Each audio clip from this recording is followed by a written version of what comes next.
Welcome to Labor Talks, a podcast by NJASAP and for NJASAP that shares important news and information that you consume on your schedule.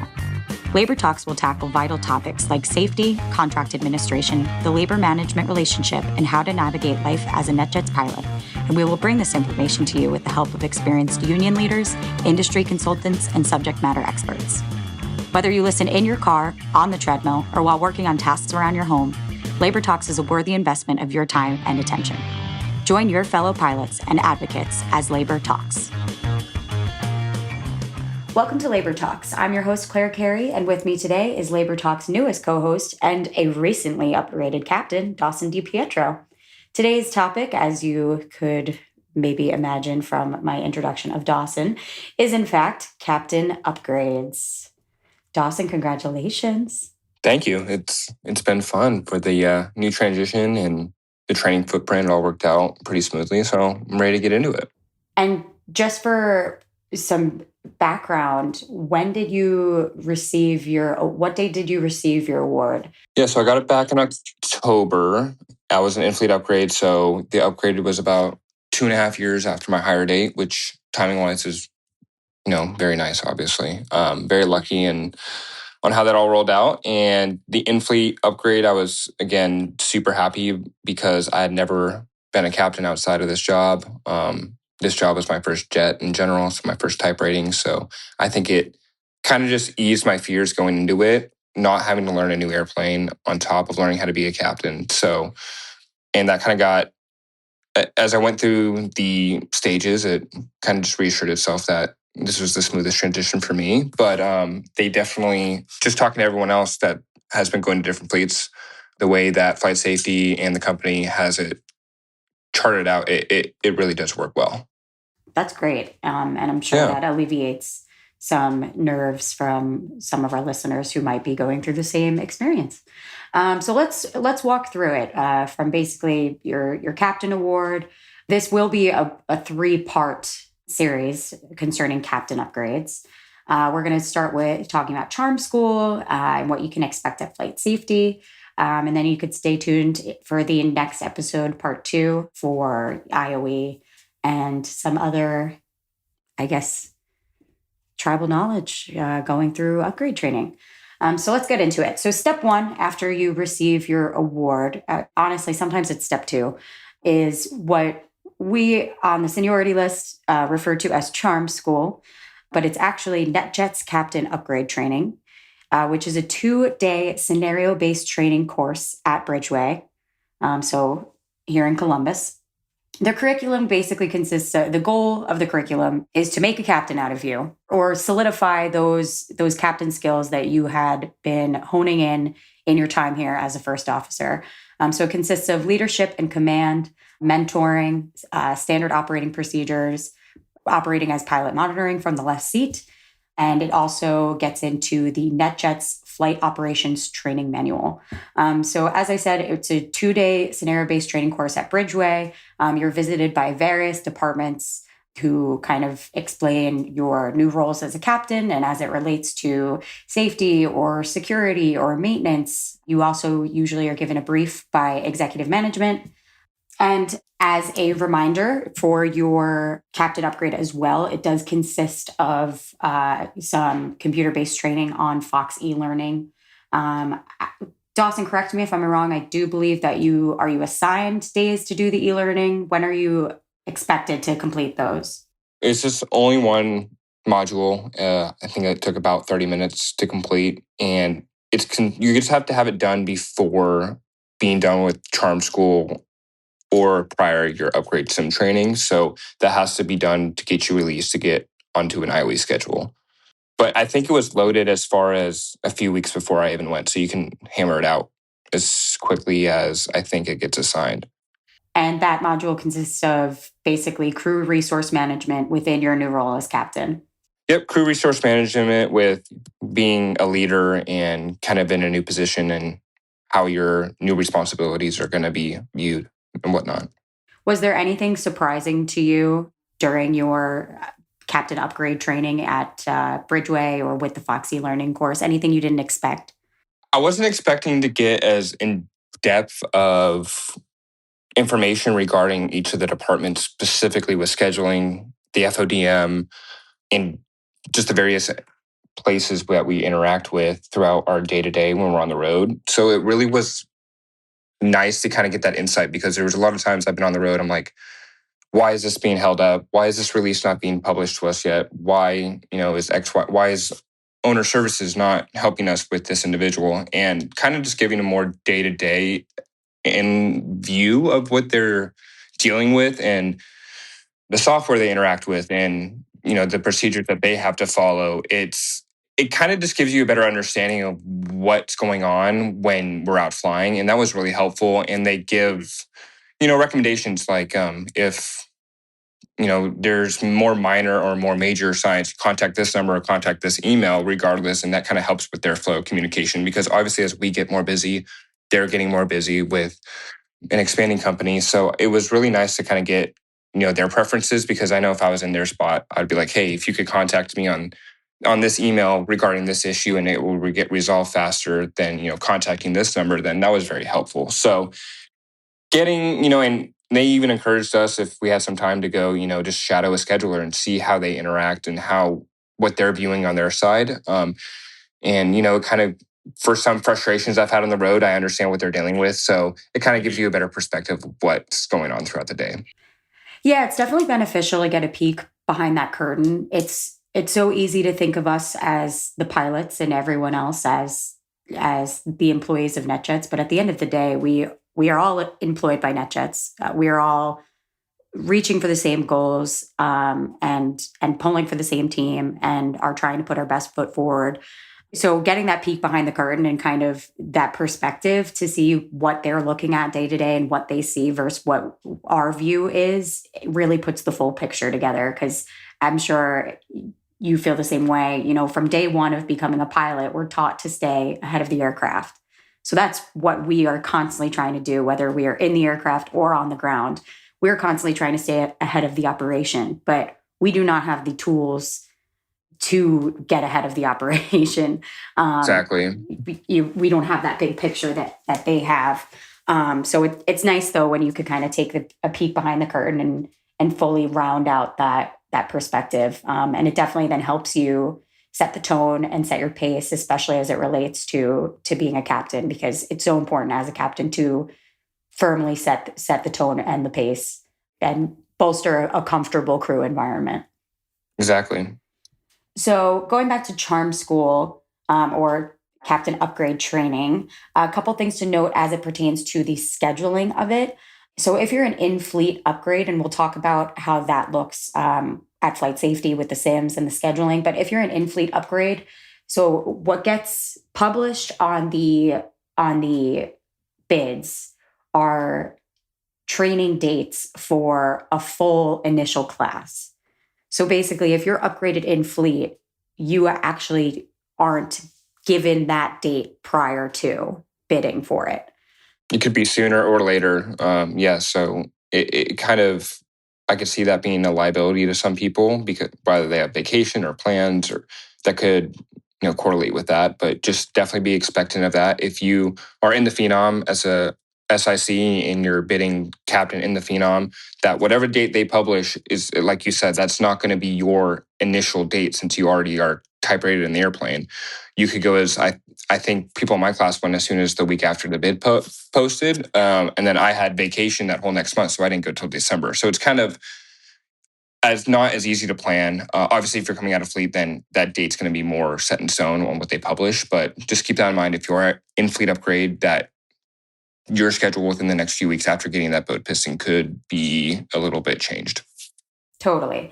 And basically it's the out of fleet upgrades or the initial equipment dates that are published on the bid award, simply because flight safety obviously has to accommodate more sim slots and time for those who are getting a new equipment or a new type rating. So with the in-fleet upgrade, your upgrade training or your charm school at Bridgeway can actually be scheduled either before you go to flight safety or after you go to flight safety.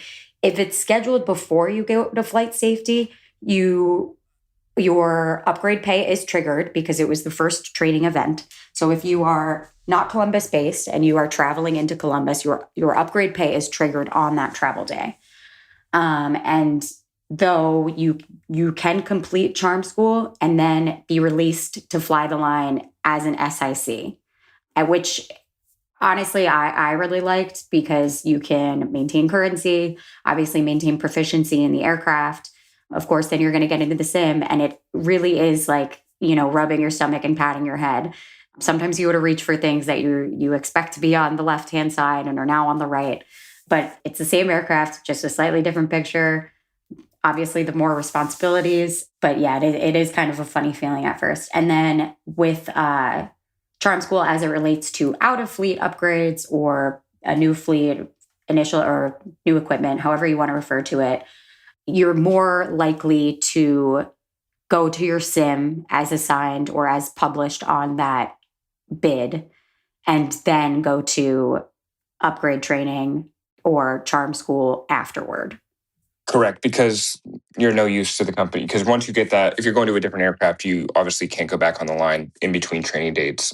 Like if you are an in-fleet upgrade, like what I did, I went to the 1 week of sim training, which was actually less than a week. And then there wasn't a charm school scheduled for few weeks, mainly because of the holidays. So I did a tour and a half, I believe, as an SIC. But like you said, it triggered that captain pay already. So I was getting paid captain pay to do the same job. So you get that benefit as well as, staying current and, trying to, I was in the FOM, I was in the AOM, even though I was in the right seat, not having gone to the upgrade charm school yet. But I was already shifting my mindset to be that captain since it was happening within the next few weeks. And I'm so glad you mentioned shifting your mindset, because that's something that you could even start doing before you find yourself going to the left Correct. seat.